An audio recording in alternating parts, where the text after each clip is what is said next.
Welcome to the Life, Death and Happiness podcast. My name is Daniel, and in each episode we delve into the most personal and profound stories from people living with Fanconi Anemia. It is my pleasure to introduce you to today's special guest, Teresa Allesandi, right after this.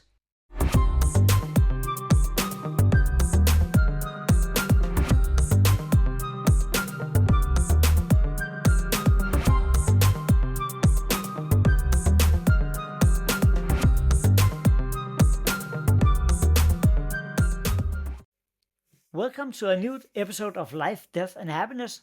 And of course, I have a guest with me today. So I want to introduce you to Teresa Allesandi. And I hope I did not butcher your name. No. If so, I'm so sorry. Welcome. Welcome. Well, hi. Can you start about telling me a little about yourself so we can get to know you? I am 53 years old, married. I live in the suburbs of Phoenix, Arizona at the moment, and it is 112 outside today. Let's see. I'm married. I have a 16-year-old daughter through adoption, a dog, a cat, and Fanconi Anemia. But that's not a pet if people out there is confused. No. But yeah, I was diagnosed in 1980. Yeah. 81. I was 10 years old, had just turned 10. My older brother had been diagnosed about 6 months earlier. And when I started bruising heavily, they tested all of the kids, and I had it, and my younger brother and sister did not. So at the same time, they also did some testing and said my younger brother would be a match for a bone marrow transplant for my older brother, and my younger sister was a match for me. They were like all excited about that because 2 matches in one family was just... That is rare, to say at least. My older brother was never healthy enough to have a transplant. When we were diagnosed, my parents were told not to go to transplant right away because 90 to 95% of Fanconi's patients who had transplants died. What year was that? 1981. That was in 81. Yeah. Most people died back then. Yes, definitely. And they really essentially, I was 10. My older brother was 11, almost 12. And they told my parents neither one of us would live to graduate from high school. Yeah. That was the harsh reality back then. Oh, yeah. I'm a little younger than you. I'm 48. And that was the same message we got. I got diagnosed when I was 5. So that was actually in 81 too.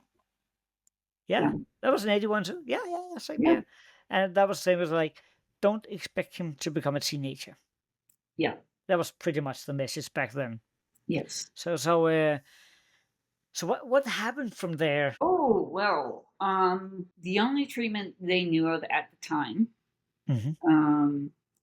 was either to treat symptomatically or do high-dose androgen therapy, which is male hormones. Okay, yeah. And that's a lot of fun when you're a 10-year-old girl. Oh, yeah, I can imagine that. Yippee-ki-yay. Yeah. And the treatment, and they didn't have pills, so it was injections once a month. Once a month. Okay, yeah. Actually, it started out once a week, and over the period of about 6 months, went down to once a month. But it was definitely not fun. I can imagine that. Yeah. The diagnosis scared the bejesus out of me because my older brother. If you look at me, I don't have a lot of physical manifestations of Fanconi anemia. Oh, And the doctors looking at me truly didn't believe at first that the diagnosis was what it was. okay. My older brother, however, he was born without an esophagus. Okay, she had Um, some of the typical, yeah, yeah. signs.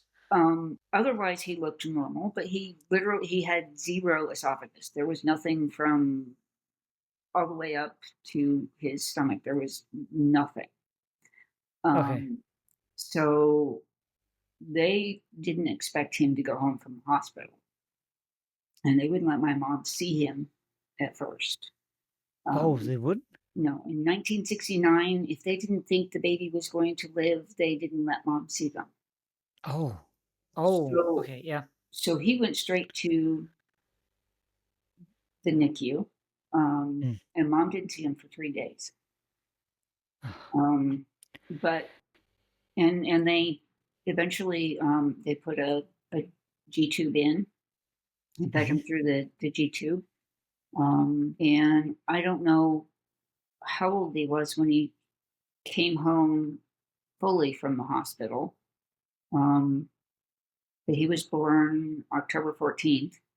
And I know my dad essentially kidnapped him from the hospital and took him home for Christmas Day and brought him back I that love you, Dad. that evening. I mean, Um, that is a thing you can do as a parent. I mean, maybe it's not the most sane thing to do if you look at it from the doctor's point of view. But right, you mean we human beings, and it's our kids, of yeah. course. What else would you So do? I think Eric was almost a year old before he Mm, came home um, from the hospital for good. Well, I'd like to say for good, but he spent a lot of time in the hospital growing up. mm. But I grew up with him in and out of the hospital. So you Um, didn't, you were working, quote unquote, pretty normally at that time. yeah, they thought I was So normal. there was no issues, there were no No, suspicions no, they were at just first, happy at to have a least. Yeah. healthy child. Okay. Yeah. Yeah. But how did that? I can't help but how did that affect you when you grew up? Because it's your older brother, but he clearly has some It was, difficulties. well, I knew that our family was different. I mean, we didn't really go on vacation much because you couldn't go too far away from the doctors and the Mm, hospital. Our vacation was a monthly weekend trip to Riley Children's Hospital in Indianapolis, which was a 6 hour drive. mm. So we would leave on a Friday afternoon and spend Saturday and Sunday. I spent all Saturday and Sunday pretty much in the waiting room of the hospital, um, or um, sometimes mom would take us out somewhere. But all I really remember of most of that was the waiting rooms. And Yeah, then we would drive home Sunday night and get up Monday morning, and life went on. and And that we did that. that We did how that for how long did you did it work like that? until we moved to Louisiana. So till about 6 months after I was diagnosed. Okay, yeah. Um, but that's what I remember. The only time we didn't do that was one summer when my dad was looking for work because he was Mm.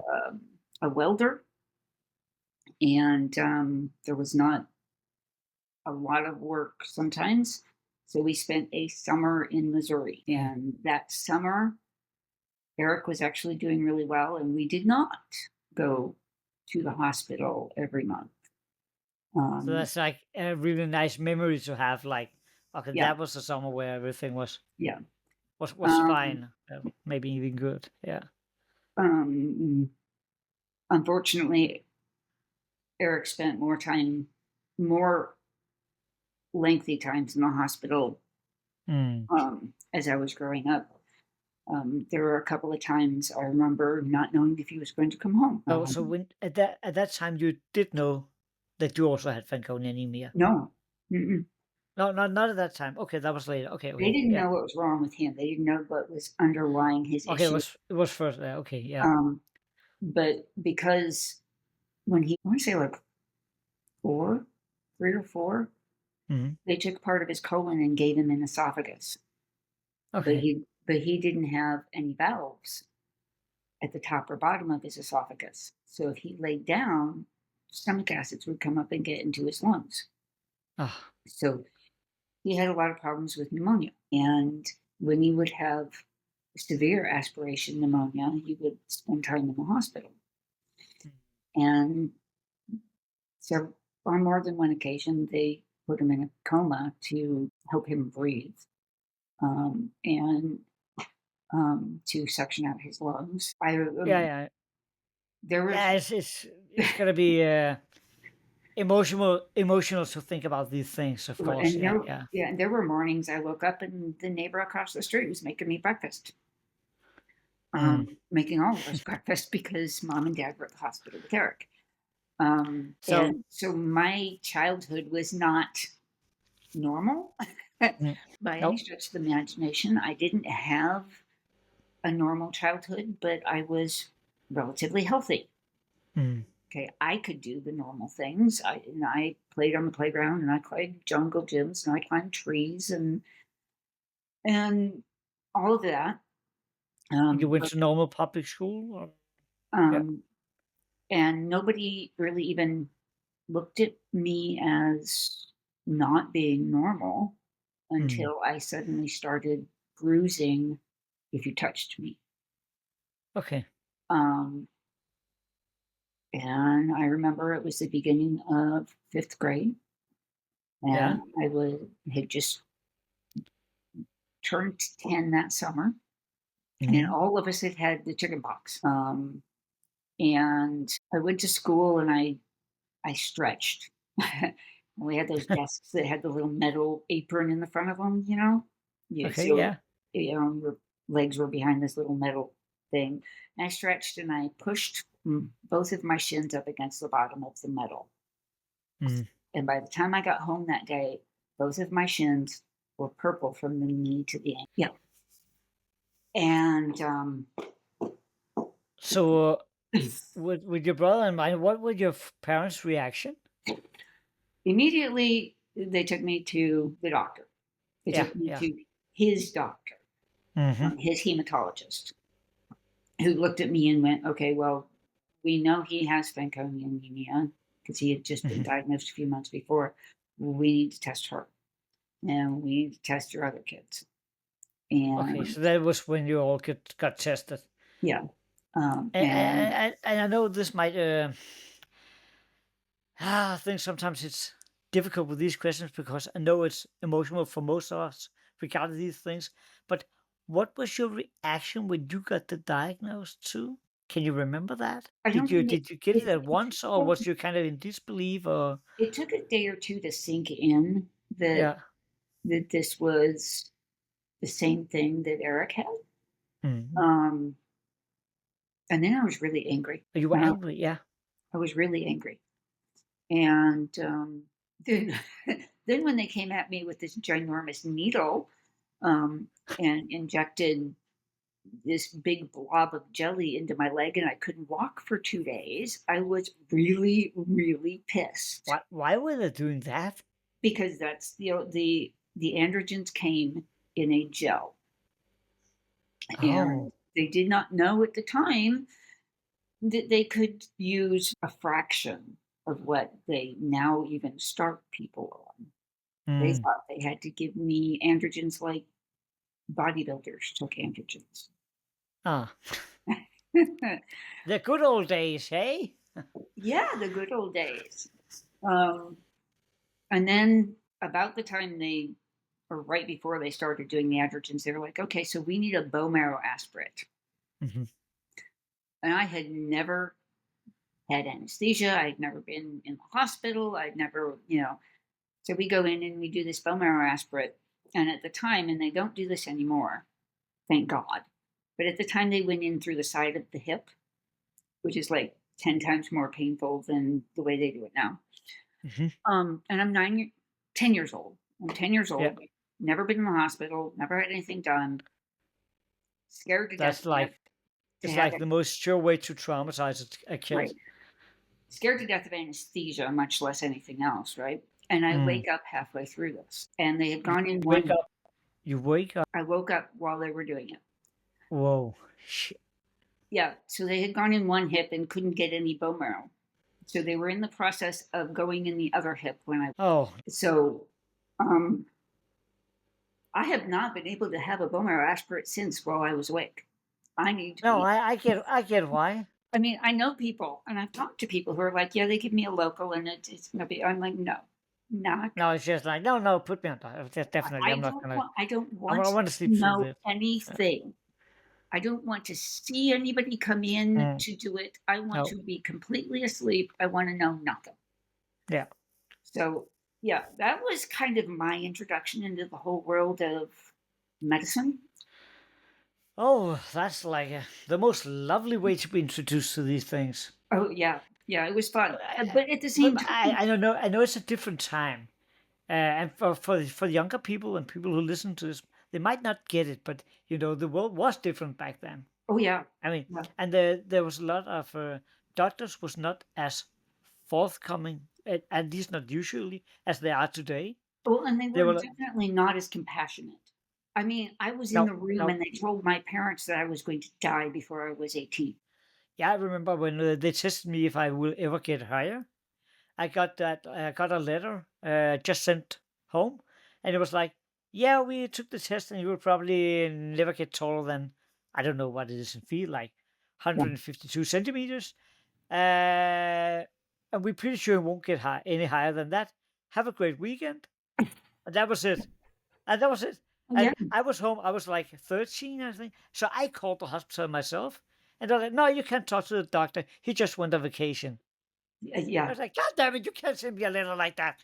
And they were like, Yeah. but it was not for Well, you. It was not meant for you. It was meant for your parents. It's like, I'm the one. right. I'm the one with Fanconi Anemia. God damn it. It, it was a different time. Yeah. Yeah. About a year before I was diagnosed. 2 years before I was diagnosed. Mhm. My brother and I were walking to the bus stop. And it was the middle of January. There was snow and ice on the road. We were living in Illinois and it was cold as all hell. And we were walking to the bus stop, which was 2 or 3 houses down. And Eric had had pneumonia a month or so before, Mhm.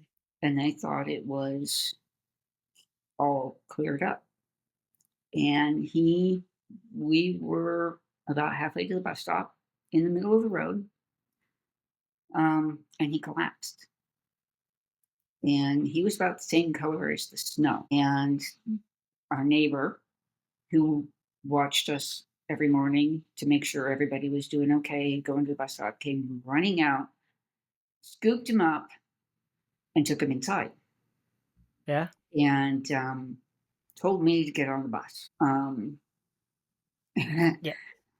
And my mom worked, my dad worked, and mom would leave the house about 20 minutes before we left for the bus. I mean, this was 1980, 1979, 1980, and we were latchkey kids. And so my younger brother was at another neighbor's house who would take him to kindergarten in the afternoon, and we were expected to get ourselves to school. And Eric collapsed. And But it was, I yeah, it was was good your school. neighbor actually saw it. Huh?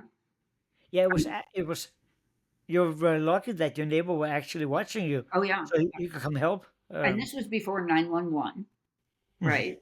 So there was no emergency. You didn't call an emergency center. So she had to call the hospital and have an ambulance come out. Oh. And I learned later when I got home that they had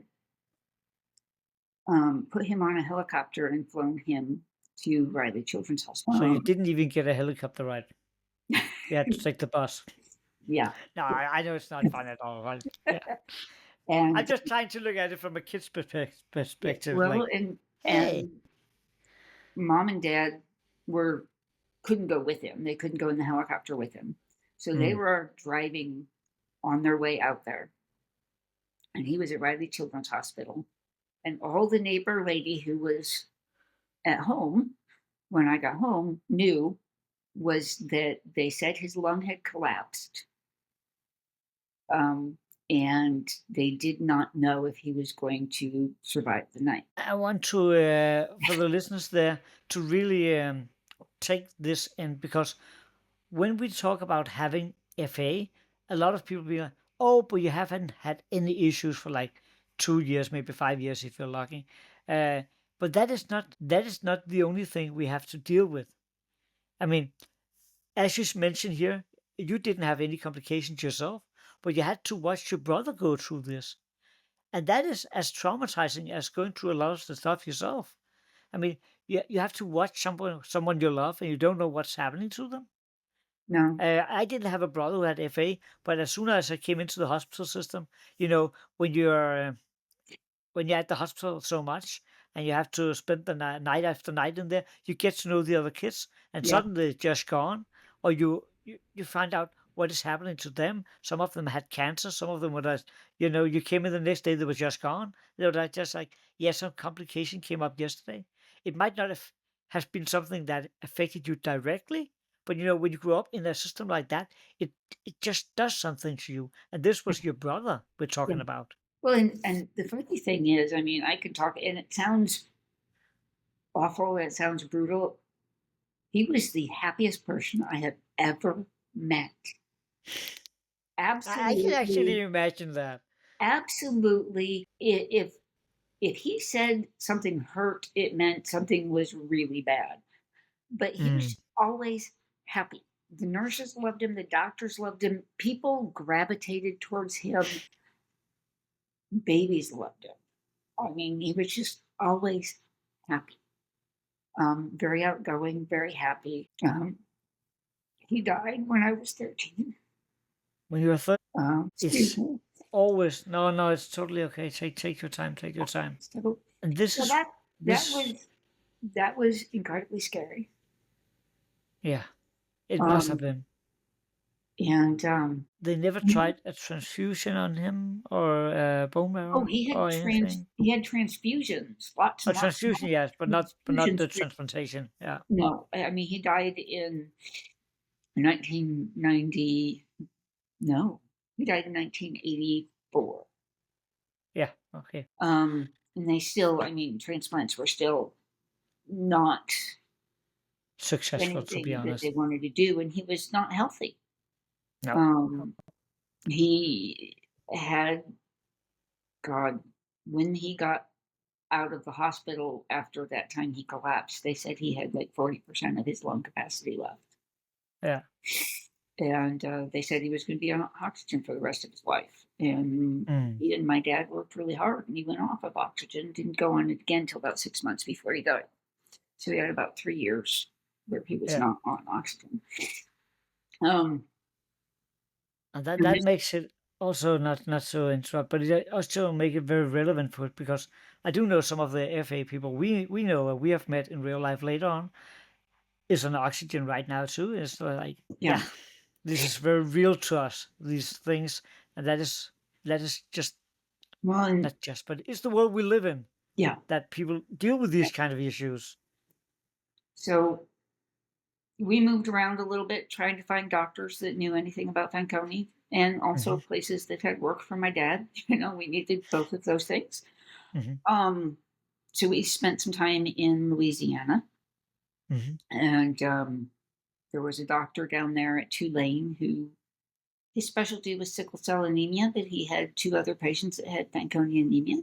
I That never is, met them. yeah, And then we moved to Arizona, yeah. and I did really, really well. The androgens kept my counts good. I never developed leukemia or any dysplasia in my marrow. Um, That's really good, yeah. I knew in the back of my head that chances were my life was going to be fairly short.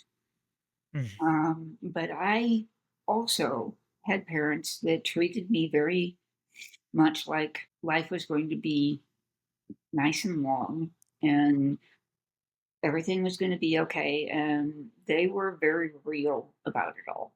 They Mm. didn't hide things. They talked to me. They asked me about it. They got my input. I mean, even when I was 10 years old, they were, I'm glad to hear that because that is so important. And the FA parents out there who listen to this, you need to take notice. I mean, if you don't tell us straight out how things are, we will figure it out anyway. well, or your brain goes to something that's way worse, or it Yeah, messes you and up. today the kids will go Google it, and that is the worst thing you can do. Well, Yeah. yeah. Well, and my parents talked about, they would ask me what I wanted to be, Mm. what I wanted a career as, you know, what college did I want to go to, and that kind of thing. Um, or at least my mom did. After Eric died, Dad kind of checked out. And they got divorced not too long after that. And Dad has pretty much not been in my life since I was 16 or 17. Yeah, he came to my high school graduation because my brother tricked him and told him they were doing something else and got the tickets and essentially dragged him to my high school graduation. He did the same thing for my college graduation. And in between those two graduations, there was a bone marrow transplant. So what year was that? 1994. Okay, Yeah. yeah. Yep. And yeah, mom had a hard time with that. Mom had a hard time with me growing up, I think. She really wanted me to grow up. Mm. But she'd lost my older brother. Yeah. And I went away to college, 1,000 miles away to college. And But was that a good thing with it everything was a you good had thing to? for me. My Yeah, yeah, younger yeah. my younger brother and I, well, my younger brother had a lot of issues, and I think a lot of it stemmed Mm. from things that were happening around my brother and I when he was Mm. growing up, and some of the things that my dad expected from him um, at a very young age. And Andy was an angry teenager, Yeah. and Andy took a lot of that anger out on me. Um, and I decided, good Lord, what's the dog doing? Um, I decided I was going to go away to college when he Mm. threw a steak knife at me and missed my head by about an inch. Oh shit. Yeah, yeah, it buried itself into the wall up to the hilt. And my mom came home that day, and I said, I'm going to Colorado State. Mm. I had offers for 2 or 3 schools, and I'm going to Colorado State. I am not staying home. No, no, you wanted to get away, and yeah, yeah. Yeah. So, mom, I think mom struggled with that. Mm. She was happy that I was living my life. She was happy that I was doing what I wanted, but she struggled a little bit with me not being in her. I remember what she has been through with both you and your brother. I Yeah. mean, it's got to be so difficult as a parent to let go and say, okay, she needs to find her own way. Give me a second. I got it. That's okay. Yeah, yeah, do that, do that. Come on. Keep working it. It's a bird. Idiot. For goodness sake, it's a bird on the lawn. My dog's an idiot. That was not just a bird. That was a very, very annoying bird. Okay.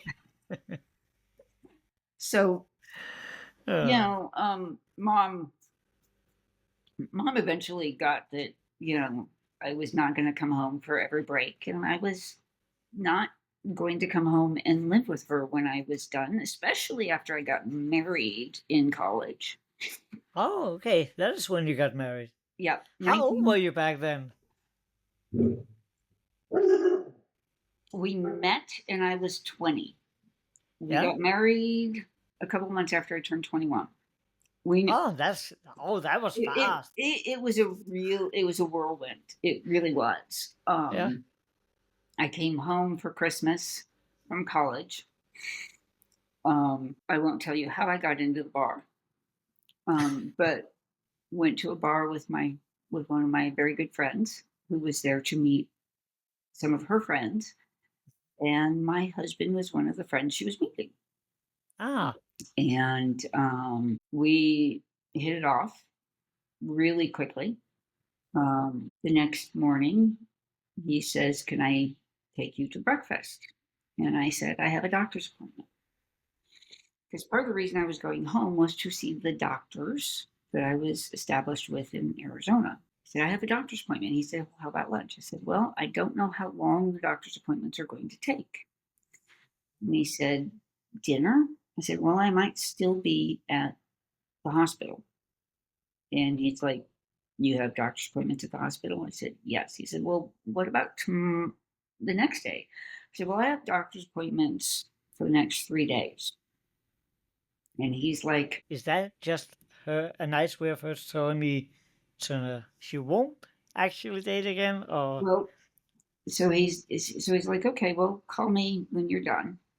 Hmm. So I called him. I got done, I don't know, 3 or 4 that afternoon. I called him and he's like, "Well, I'm going out again to the same bar, and we'd love for you to come with me." And I said, "Well, okay, I'm making my mom dinner because it's her birthday.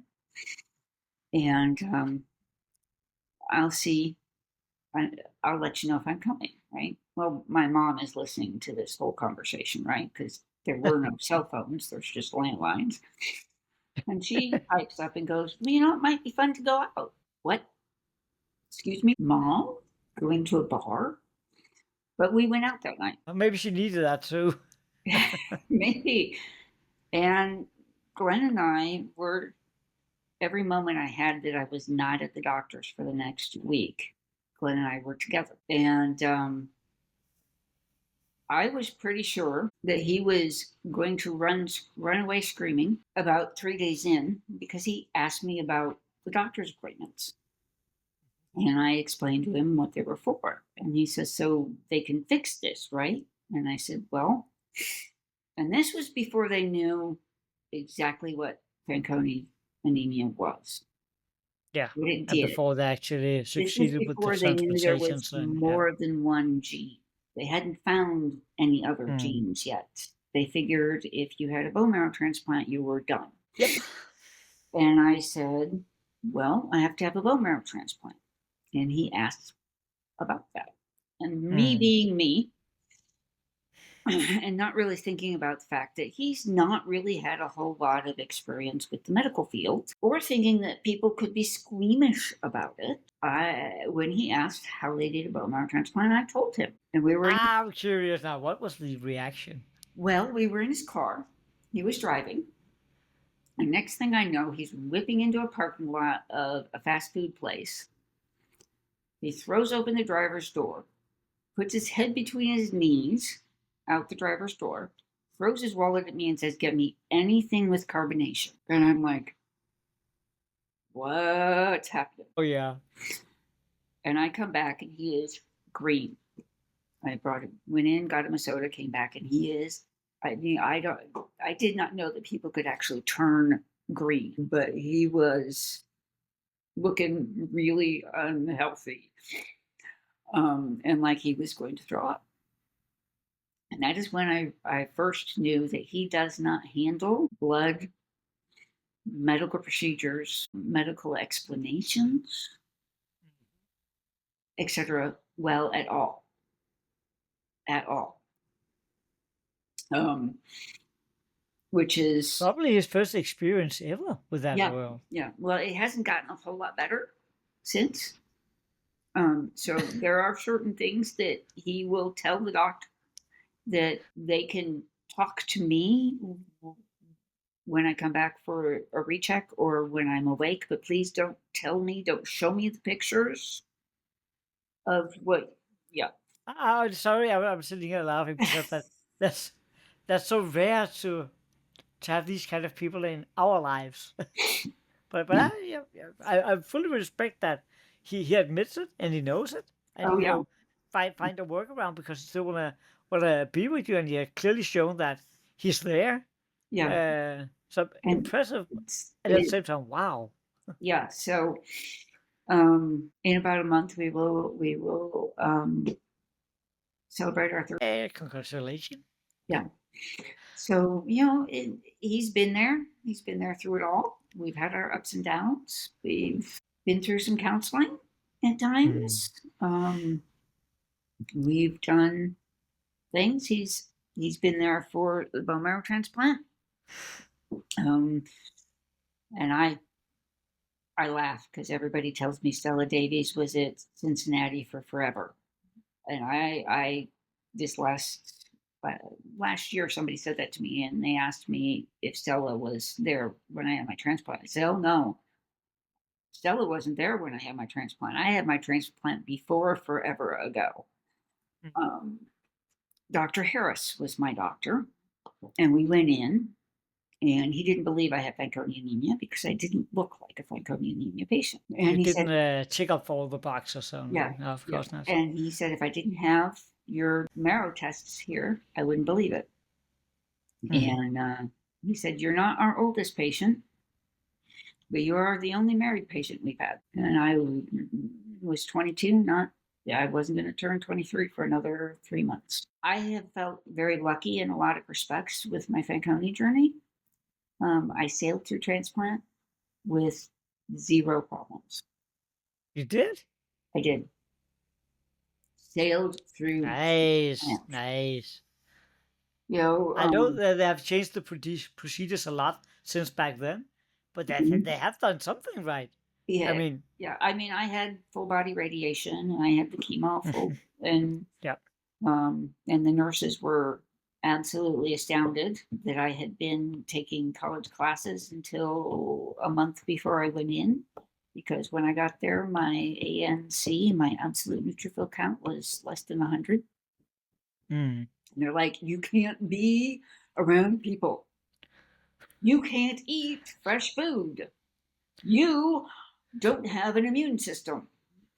And they immediately put me in isolation. They're like, shh, don't tell me. So a week before, I had been literally in a classroom with 300 other people in the middle of the end of flu season in Colorado, auditing a class, and they were horrified.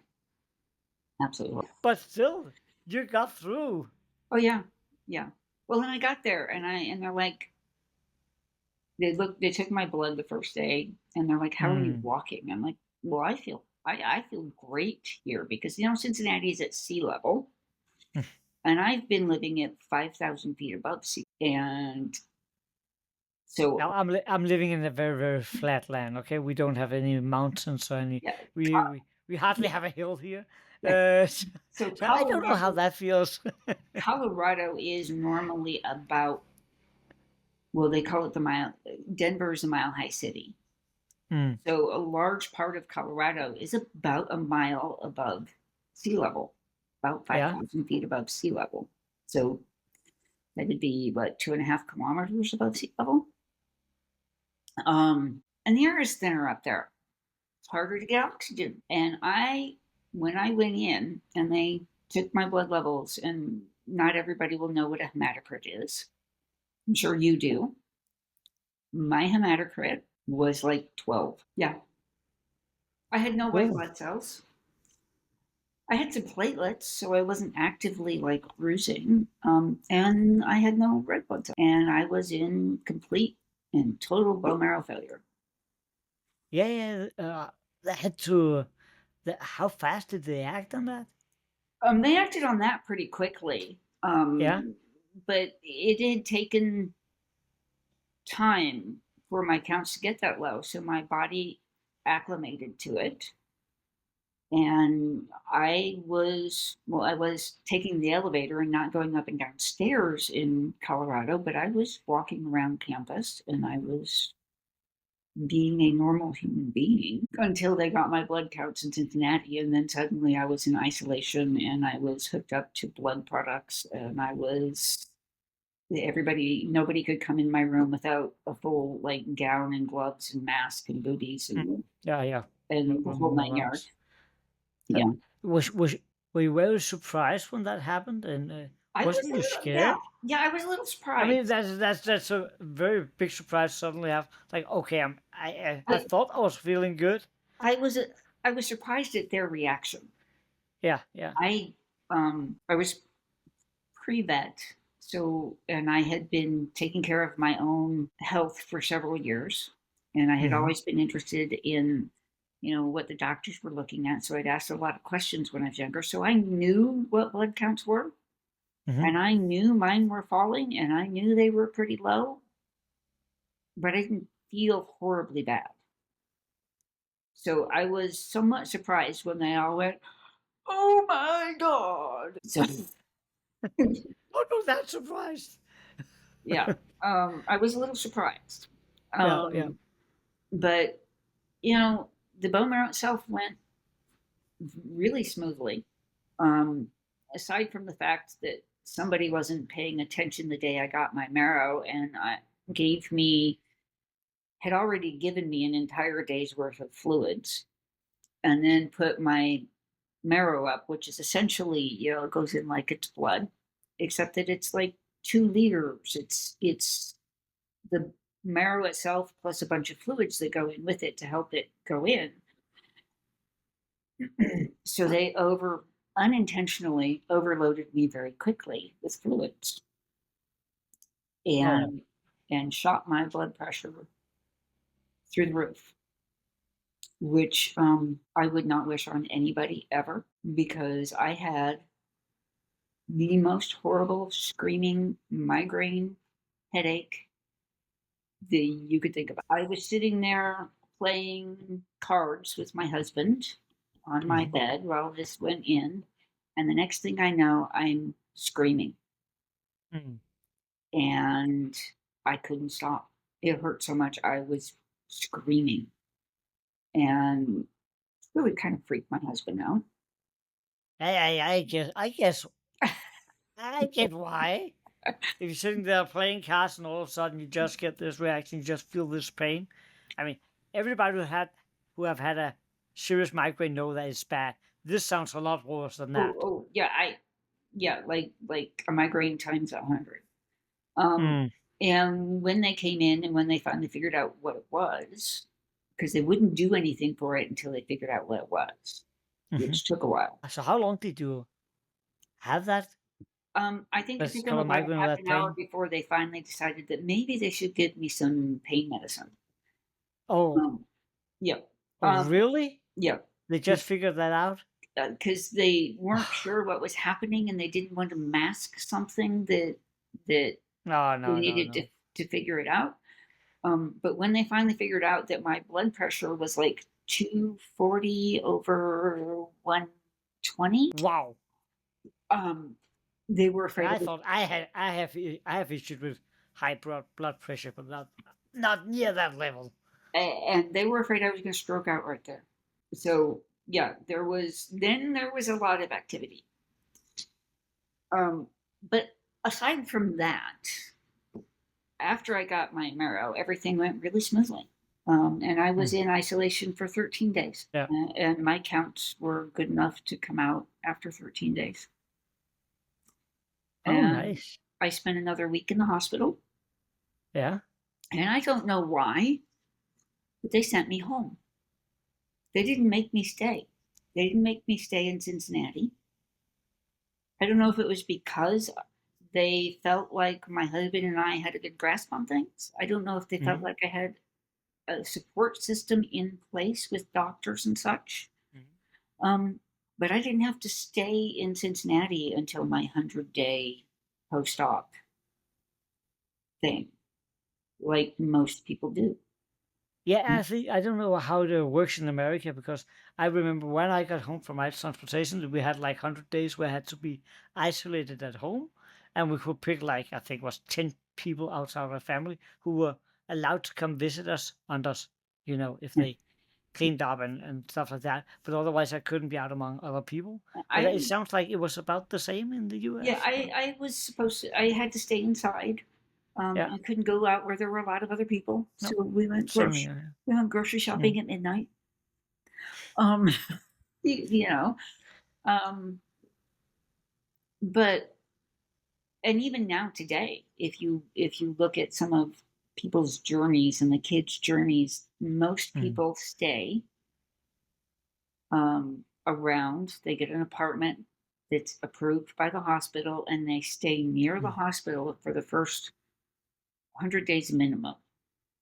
And often, if things are not going well for 4, 6, 8 months, a year, and for That's a long time. Yeah. whatever reason, and I never did really figure it out, I was in the hospital in isolation for 14 days, 13 days, in the hospital for another week, and then they simply discharged me home to Arizona or to Colorado from Cincinnati. That's I that's don't kind know. of crazy. I don't know why. But things went really, really well, and things went really, really well for many years after that. Um, Hmm. I found out Did you think you were cured after that? I did. I Yeah, yeah, I you did. really kind of Because some of us older people, older people, I hate that expression, but some of us who I got transplanted in '85 and you got like in '94. uh, Back then, we were actually told. People might not believe this today, but we were told when you go through they this, pretty then much you're said healthy. that you're good. Yeah, They were yeah. just then starting to figure out Hmm. um, that there was more than one gene involved. I mean, even in '94, I think FARF was a thing, but it was a new thing.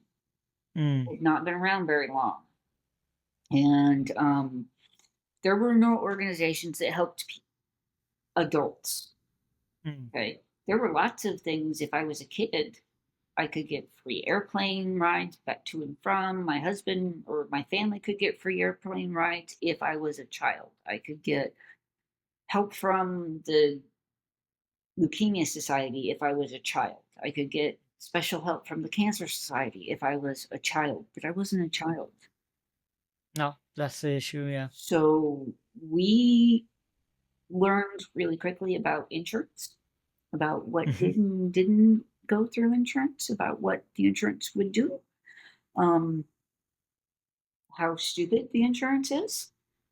Yeah, yeah. Can you just without going into it too much, can you briefly explain, because it's kind of a like an only in America thing to not have Yeah. free Well, in health insurance, insurance and not I got health lucky care. because I was healthy when my husband started working for a company that had really good insurance.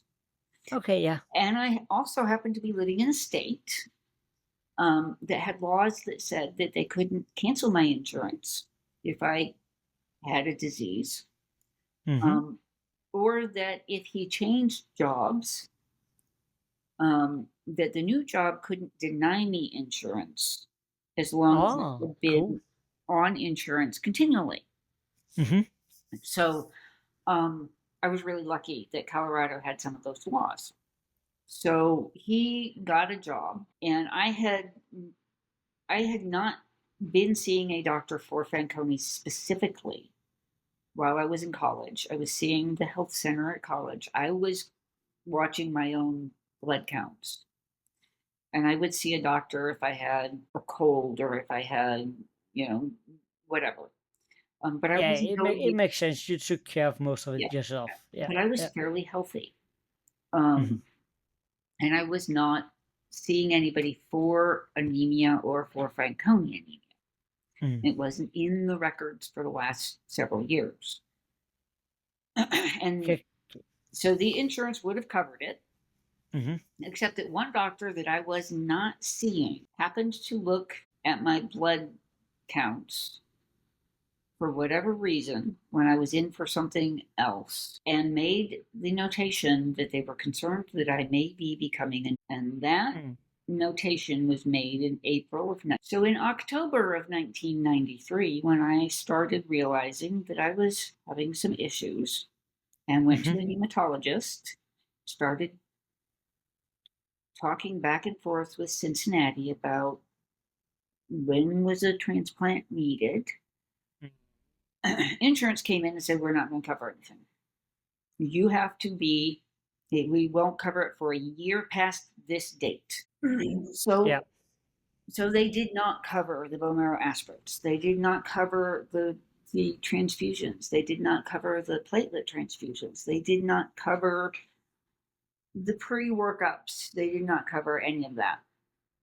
And I And was 22 and my husband was 24, and we were $50,000 in debt. just, yeah. And so we figured out really quickly how to work with the hospitals and the doctors to slash some of that and to be on payments and this and that and the other. It took us a long while to get all that taken care of. But the insurance said, as of this day in April, we will cover a bone marrow transplant.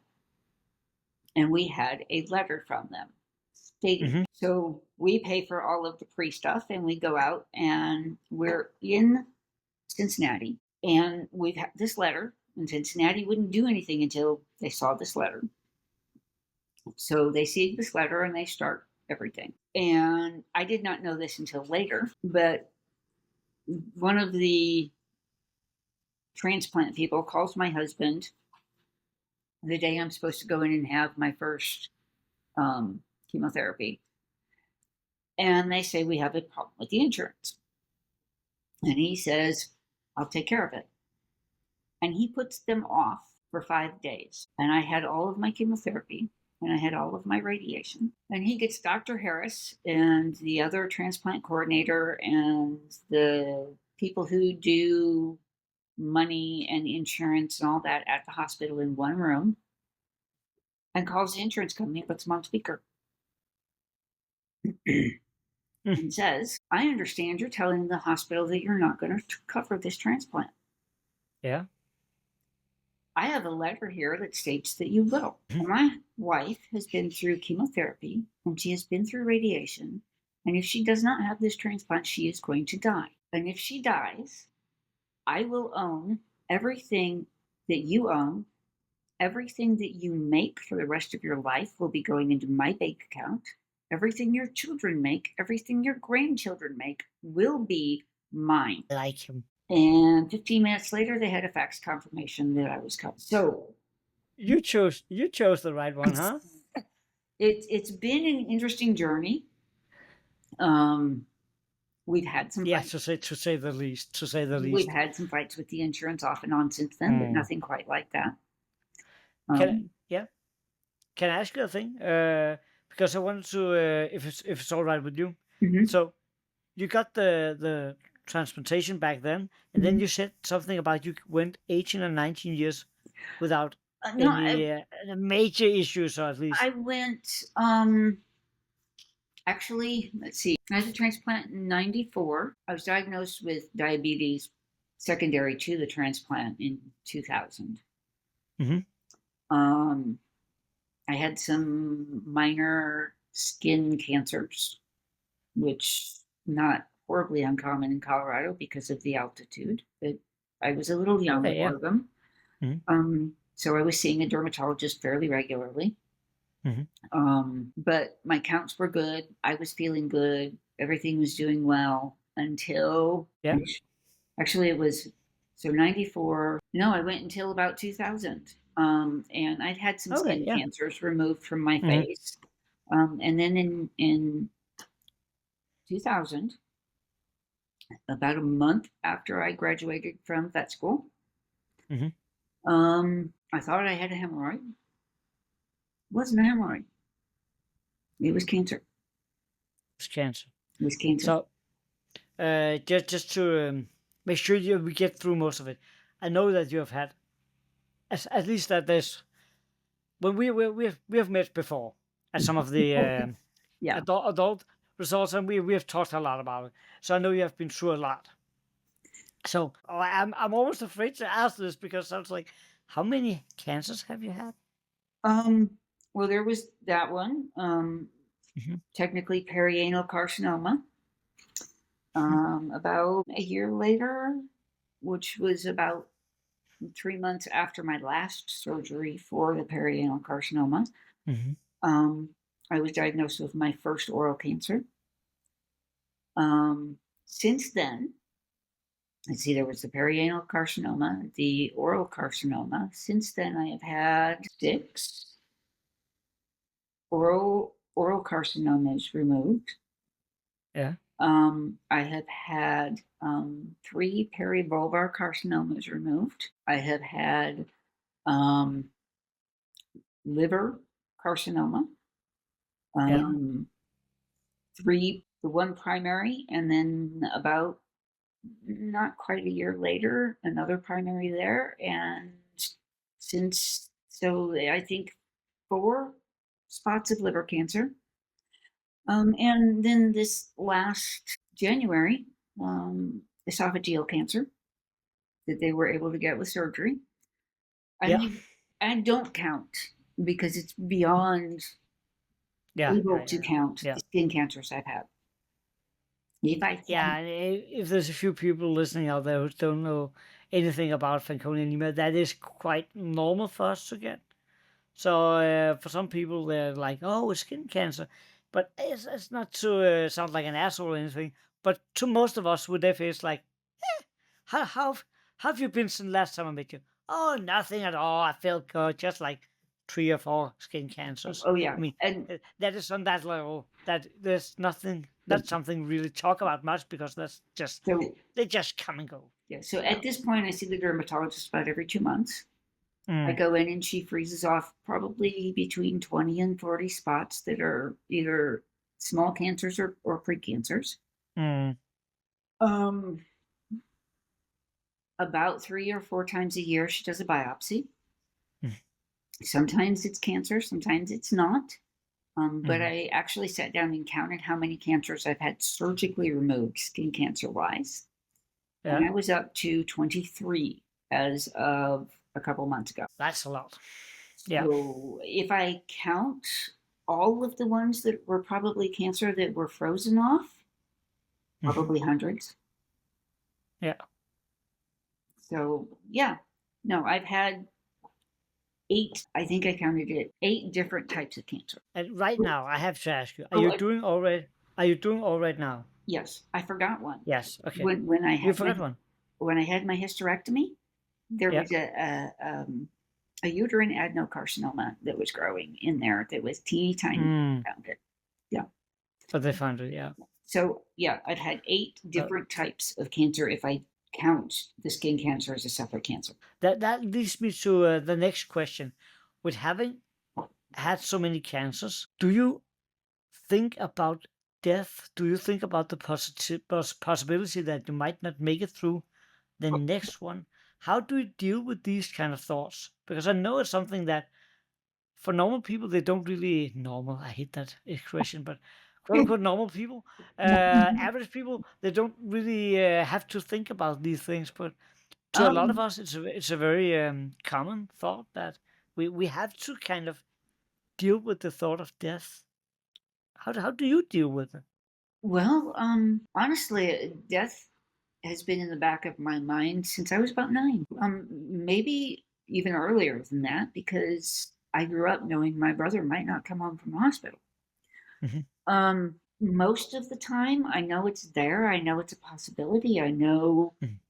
that I'm probably not going to reach 80 years old, although 53 is way longer than they said I was going to be here. So yeah, it's there. Um, I do think about it at times. Like the first time they said I had cancer, I cried for a week because Yeah, I thought it was the end because yeah, that's all I had heard up to that point with cancer and Fanconi. And if it had not been caught as early as it was, yeah, that might have been my story.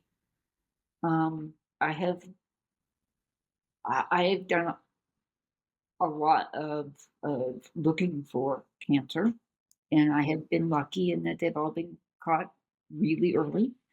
yeah. Um, or very fortuitously, when they were looking for something else, they went, "Well, that's not right. Let's check it," and found something that they weren't even looking for. But yeah, death is there. Um, Liver cancer.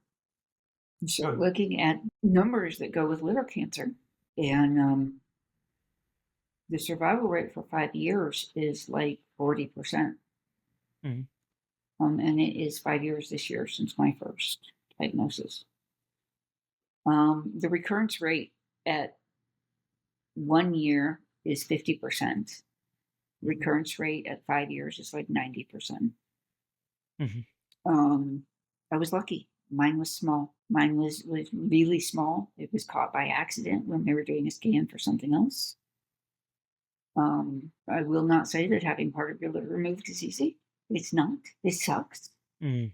Um, and I seriously did a lot of soul searching before I went in. Mm.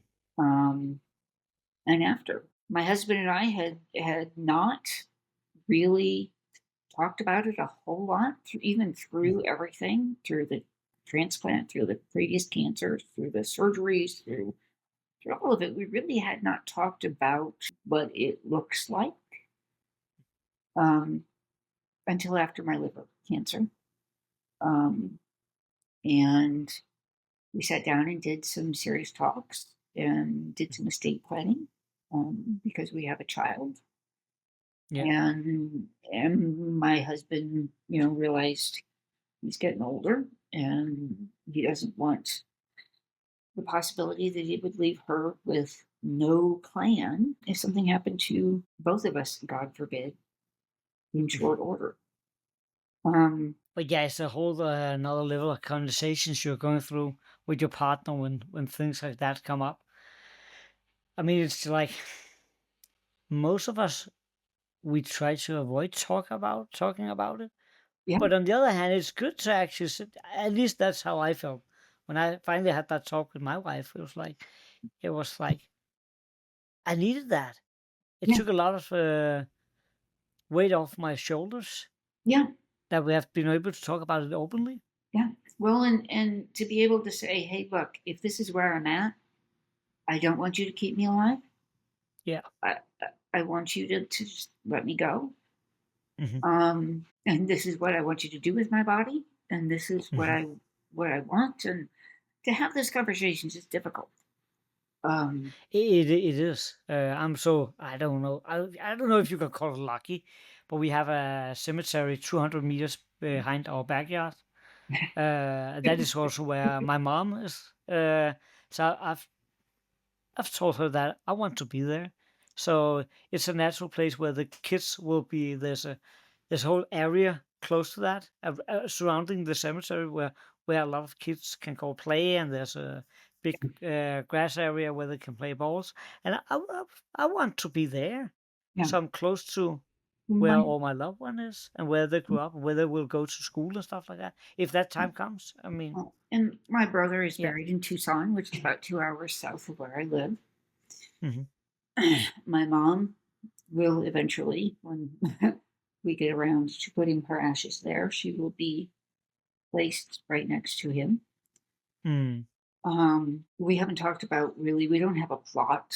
We haven't talked about where, but I have talked Mm. about, and I don't know. I mean, I would like my body to go to research, Mm. which means probably there won't be a burial. I mean, there might be a cremation afterwards, but I don't know what that looks like because although I've asked a couple of times, I have heard nothing from FARF about that.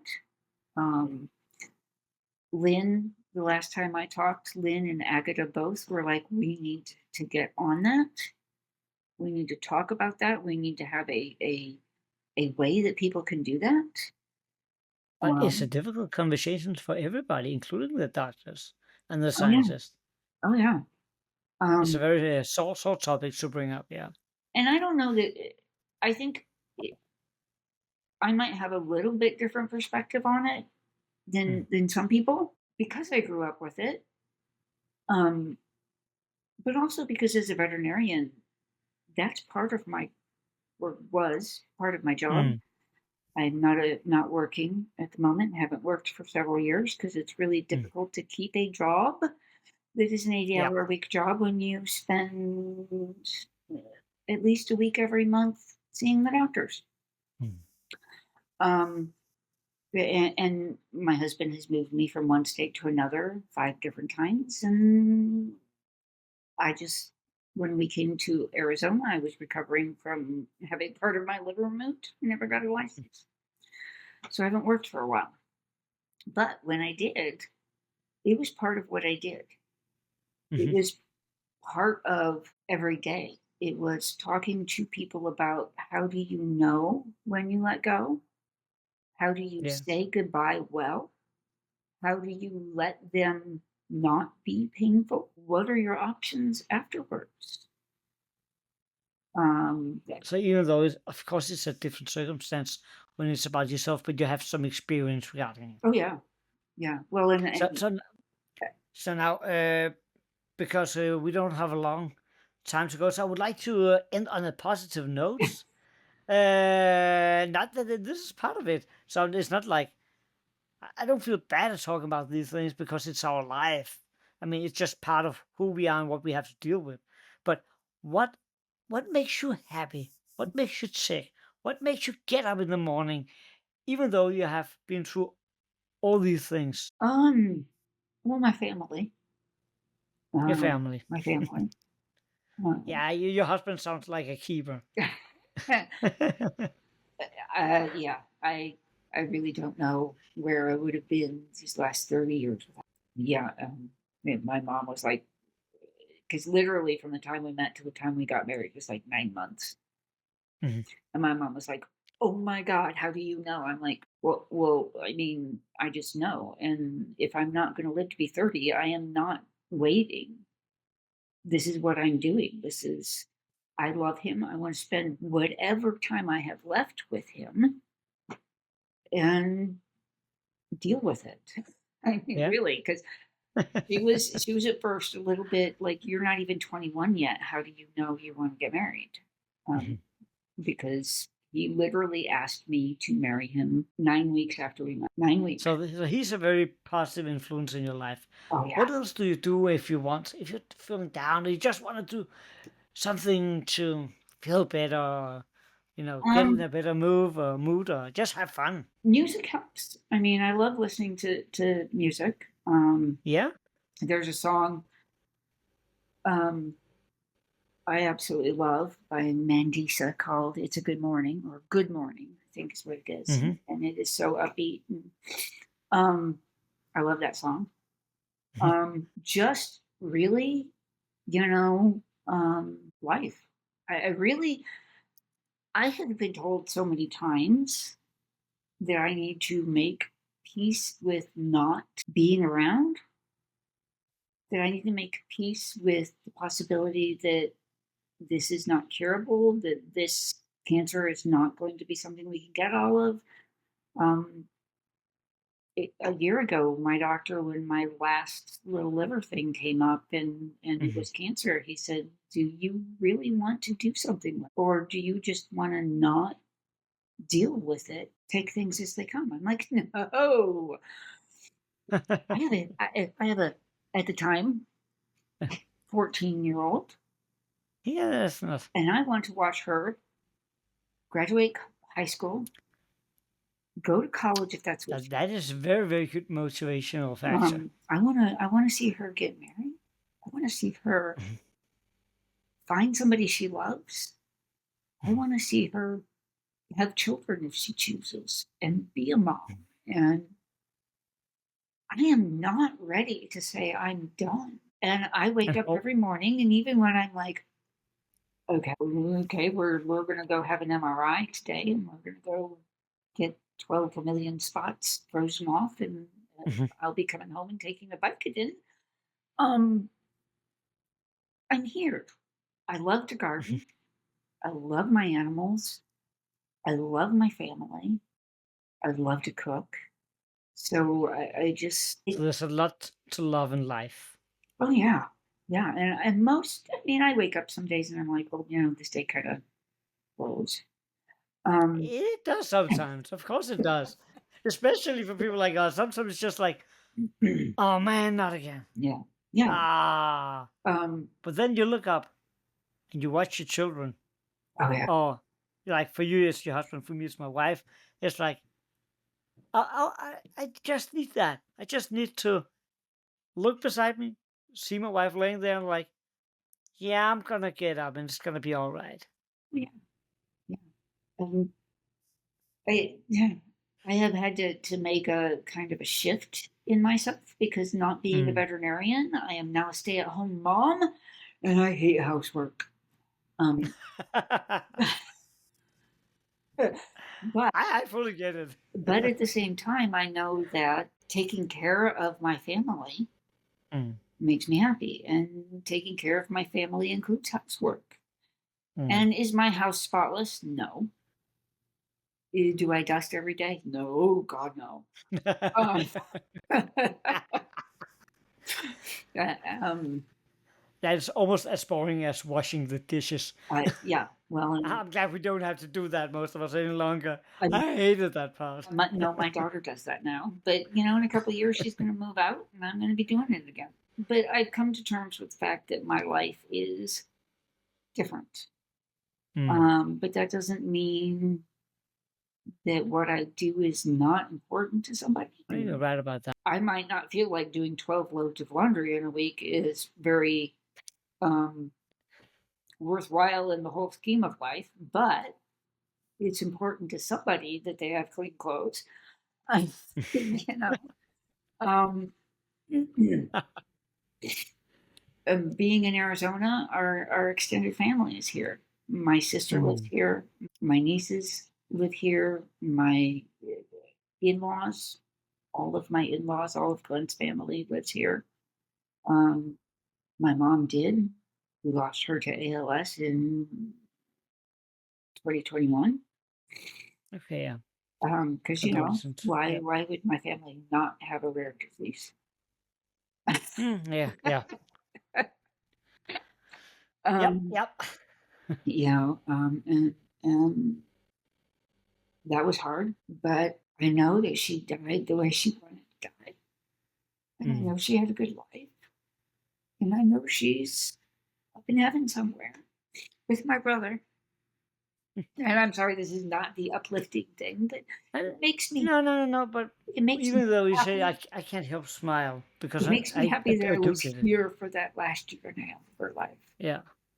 It And makes me sometimes that is happiness too. To be able to be there for the ones we love when they need it. yeah, yeah, That is a very fulfilling thing also. So I don't see that. Of course, you don't want somebody you love to die, but at least if you're able to be there with them, yeah. that's something. So she told me not too long before, just a few days before she died, she said that she was happy that she was dying before I did. So I, I hold on to that. I hold on to the fact that I Mm. got to spend time with her, and she was happy and she was laughing. Yeah. Yeah, family has a lot to do. No, family is important, and yeah, I get that part. I lost my mom to cancer in 2007. These kind of things, it gets you. Well, and one of the things that here recently in the last maybe year or so that I find very fulfilling is watching my daughter grow and actually being able to have conversations with her about some really deep things in life Hmm. and hear her thoughts on it and recognize that she is an amazing person and Mm. that I've had something to do with that. You Once, had a lot to do with that. I mean, I may not be in her DNA, but I think we've done a good job raising her, and I really enjoy having debates and discussions and talking about all sorts of things in life. Now, I don't know when you adopted her, but people need to understand this. When you raise a child, it is your child. Oh yeah, she was 3 weeks old when we brought her. Yeah. And I thought that we got our kids through an insemination, and I thought that before I thought maybe I would have an issue, but as soon as I held the baby, there was absolutely Oh God, no. no mind. This is my child, Yeah, and now I have it three of them, and they're running around everywhere, and like, yeah uh, it took my husband a little bit, and I mm, think he was afraid to truly believe that she was our child until the adoption was finalized. mm, But the moment I held her, I mean, even before we brought her home, the moment I held her, she was there. You just knew. Oh yeah, yeah, and she was definitely God sent, and that is way too long a story to get into, but she was definitely God. That is a positive way to end, I think. Everything needs to end. And it has been lovely, and I'm very, very appreciative of you coming here and wanting to share your story, because I think there's a lot to learn for other people too. I think you're very good at expressing what we're going through, put it into words, and doing it your way, because each of our stories is very different from one another. And it's so important that people who are listening to this, and people who have Fanconi anemia, who have parents or children with FA, siblings and so on, that they get to know us this way, because no, in a normal day-to-day situation, we don't always feel like talking about these deeper topics. At least I don't No, talk to my family's members about it too often. I feel better coming on, like making this podcast, and then they can listen to it, and they can learn some stuff about it, because that I feel that's a way where I can truly express my thoughts and my feelings about it, and I hope people out there can learn from it. That is also why I want to make this second season, because I made those 5 years ago, and since that, people have been coming up, talking to me, and wrote me mails by like, "Oh, could you please make more? Because we want to hear more stories. We want to get to know some more FA people, because we learned so much from these stories." So I'm truly glad that you wanted to join me for this. well, thank you. And I'm happy that you have a place where I can share some of this, because really a lot of the only place I've shared a lot of it actually is at the adult meetings. I have some really good friends who know my story, but most people don't. And most people don't see that when they see me, and most people don't see the struggles. And it is something that's on the mind constantly. Even when I'm happy, it's back in the back of my head. It will always be there. It's such a big part of us. Thank you very much. And to the people listening out there, I hope you will consider listening to more of the episodes, and also think about maybe if you want to donate to the Fanconi Cancer Foundation or some local FA communities, because it really helps a lot. It helps the families a lot. And to be honest, it's a number game. So normal researchers don't give a flying hoot about us, but they actually do on these specialized centers like Fanconi Cancer Foundation and the Danish organization, or whatever we are. I know we have Fanconi Hope in England, and Deutsche. I can't remember the name of their organization, but yeah, it matters to us when you help out. So please do so if you can, or help us just spreading the word, sharing these podcasts with other people you know, so they get to know us and our stories. Thank you very much, and take care out there. You too.